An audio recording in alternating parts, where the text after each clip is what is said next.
Permettez-moi de me présenter avant d'entamer mes explications et mes démarches suivies. Je m'appelle Soumaïa Hussein Ahmad, je suis une étudiante de l'université Jean Cri Tekin au master de la filière de relations internationales. De ce fait, notre prof de conflits internationaux nous a demandé de réaliser une vidéo dans laquelle j'ai choisi la première partie de ce livre. En effet, dans la première partie de l'étude, tout en examinant les concepts de consolidation de la paix dans les conflits internationaux, les caractéristiques de conflits de l'après-guerre froide sont généralement expliquées. Les sous-types de résolution de conflits et des dispositions relatives à la paix sont présentés sous des titres en mentionnant la classification relative à la résolution de conflits et à l'établissement de la paix. Dans la deuxième partie, après avoir expliqué les concepts de prévention de conflits en général, l'accent est mis sur la prévention directe et la prévention structurelle. Les problèmes rencontrés dans la prévention de conflits sont répertoriés dans cette section. En outre, les conceptions de prévention de conflits et des responsabilités en matière de protection sont explorées.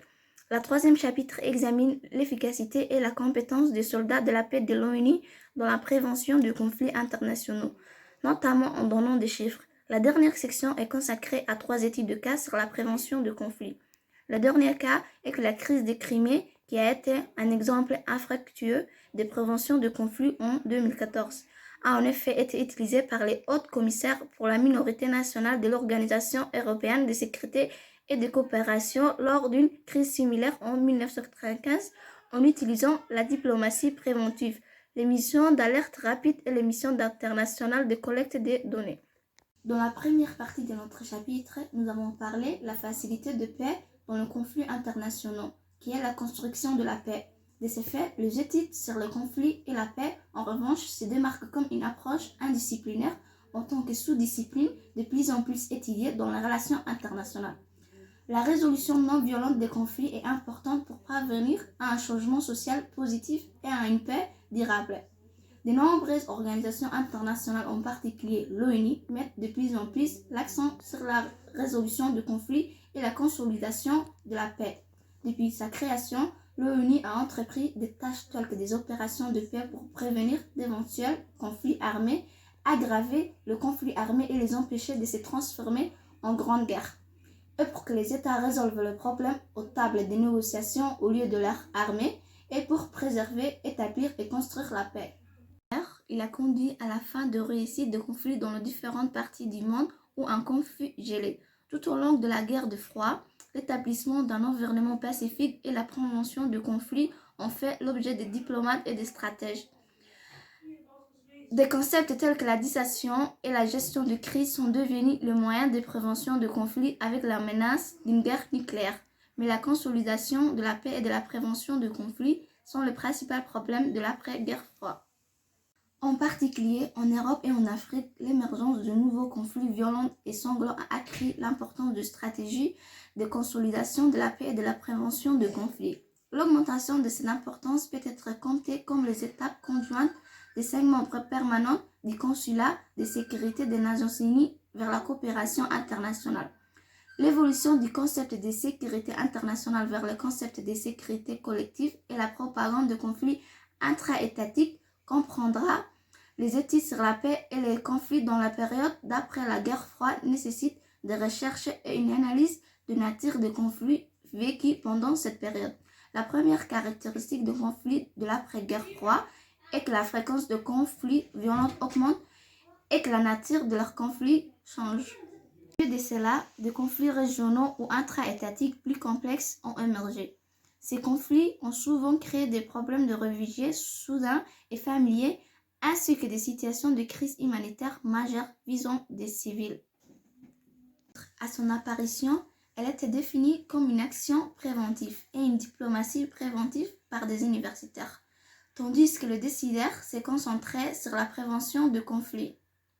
Car d'autres éléments tels que l'alerte rapide, la surveillance, l'aide au développement, la prévention des droits de l'homme, le maintien de la paix et la résolution de conflits ont été inclus dans le concept de prévention de conflits. Selon une autre définition, la prévention de conflits implique une large invention d'activités allant de mesures structurelles générales pour résoudre les problèmes entre le parti au conflit aux applications de la diplomatie des crises pour mettre fin au conflit. Il ne faut pas oublier qu'il n'y a pas de règle selon laquelle l'une des mesures d'intervention préventive, à la fois directe et structurelle, doit se faire avant l'autre. En 2001, le rapport sur la prévention de conflits armés du secrétaire général de l'ONU envisageait deux types d'actions préventives. L'action structurelle préventive, quant à elle, définit les mesures qui doivent être prises pour parvenir les crises de conflits avant qu'elles ne surviennent ou pour empêcher que ces conflits ne se reproduisent après son apparition. La prévention de conflits est l'une des questions clés de l'ONU. On peut dire que les organisations régionales sont mieux placées que l'ONU dans la prévention de conflits. Pour cette raison, les organisations régionales telles que l'Organisation des Nations Unies, des États américains, l'Union africaine, l'Organisation pour la sécurité et la coopération en Europe et l'ASEAN travaillent dans le domaine de la prévention de conflits. L'Union européenne met en œuvre des stratégies de diplomatie préventive à la fois structurelles et directes. Le pilier le plus important de politique PC et PSD est la prévention de conflits et la diplomatie préventive. Pour que la prévention de conflits réussisse, il est nécessaire de prévoir l'utilisation de systèmes alerte rapide, c'est-à-dire de déterminer quand, où, comment et pourquoi l'incendie se produira. Supposons que le déclenchement du conflit soit déterminé par des méthodes d'alerte rapide. La deuxième étape consiste à motiver les tiers à intervenir et à être persuadés que les politiques qui impliquent le déploiement des troupes, comme le déploiement préventif, feront vraiment la différence dans la zone de conflit potentiel. Les systèmes d'alerte précoce sont de plus en plus sophistiqués et il est possible de fournir des informations précises en prédisant la probabilité d'escalade des conflits. Bien que des tiers aient la possibilité d'intervenir avant que le conflit ne se transforme en guerre civile totale, dans de nombreux cas, il est trop tard ou rien n'est fait.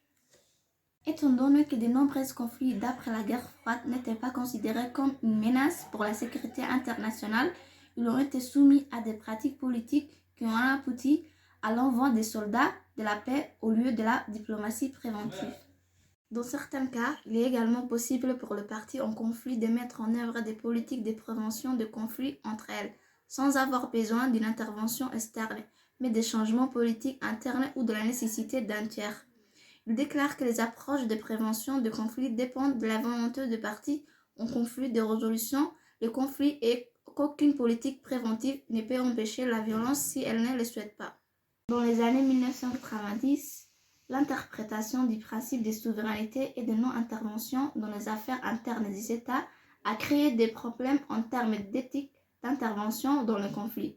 En dehors de cela, l'intervention unilatérale des États-Unis en Afghanistan en 2001 et en Irak en 2003 montre encore qu'il n'y a pas de consensus au sein de la communauté internationale sur le concept d'intervention humanitaire. A suscité de débats au moins au sein de l'ONU sur la question de savoir si les États vont intervenir face à des crises humanitaires majeures.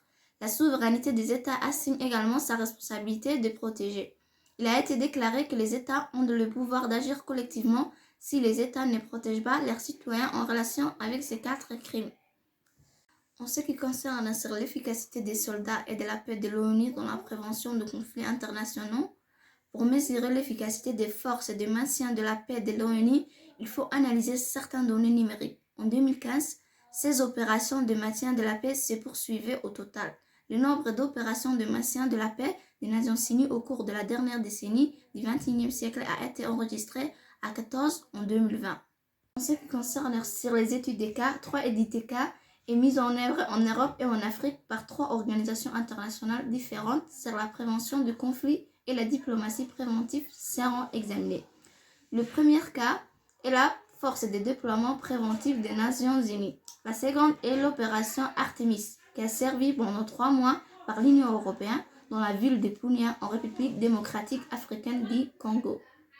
Enfin, les activités de diplomatie préventive des autres commissaires pour les minorités nationales de l'Organisation pour la sécurité et la coopération en Europe qui ont empêché la guerre entre la Russie et l'Ukraine lors de la crise des Crimes de 1995 en utilisant des méthodes d'alerte rapide et de collecte des données.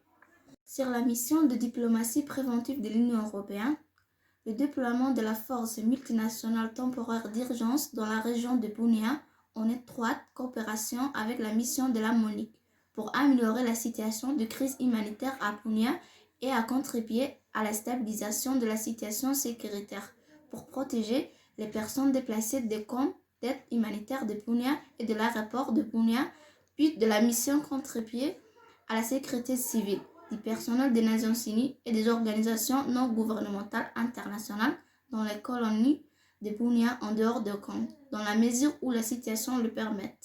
Total, 2060 soldats de 12 pays, de 9 pays de l'Union européenne, 3 pays non membres de l'Union européenne dirigés par la France dans le cadre de l'opération Artemis ont été déployés à Bunia, Congo, entre juillet et septembre 2003. Pour conclure, la prévention de conflits et la diplomatie préventive devraient faire partie intégrante des politiques étrangères de tous les États et des stratégies des acteurs non étatiques. L'un des obstacles les plus importants à la prévention du conflit entre les États est l'incapacité des États à s'entendre sur les causes de conflits. De nombreux États préconisent l'idée de prévenir les conflits sans recourir à la violence. À tous les mois, les États devraient essayer d'améliorer leur capacité et leur compétence à agir de manière responsable au bon moment. La nouvelle politique étrangère de la Turquie dans la résolution de conflits et la médiation qui occupe la première place parmi les principales questions de politique étrangère. En outre, les responsables de la politique étrangère turque ont créé des centres sur l'analyse et la résolution de conflits et les sciences de la paix. Merci pour votre attention.